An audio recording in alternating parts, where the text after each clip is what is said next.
Səhər, günorta, axşam günü işləmli olması, yeyə biləcəyiniz bir yemək resepti paylaşır. Kartolu xırda-xırda doğrayıb qızğın yağda qızartdıqdan sonra həmin yağda pomidorların qabığını soyub qızardırın. Üzərinə duz əlavə edib qovurum. Daha sonra xırda-xırda doğradığım sosisləri də əlavə edib qapağı bağlı şəkildə təxminən 5-6 dəqiqə müddətində birlikdə qovururam. Əgər bu cür reseptlərdən xəbərdar olmaq istəyirsinizsə,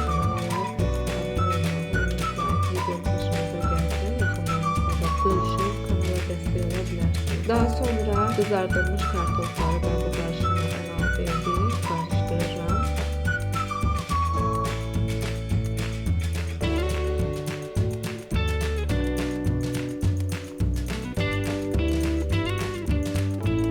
Ağzını örtüb biraz gözlədirəm. Təxminən 5 dəqiqə. 5 dəqiqədən sonra üzərinə Holland pendiri sıxıram.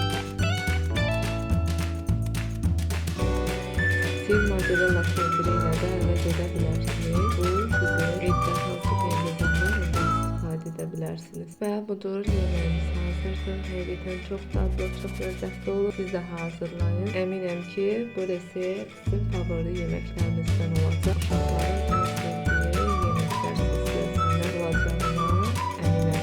İzlədiyiniz üçün təşəkkür edirəm. Dadlı və ləzzətli reseptlər üçün izləmədən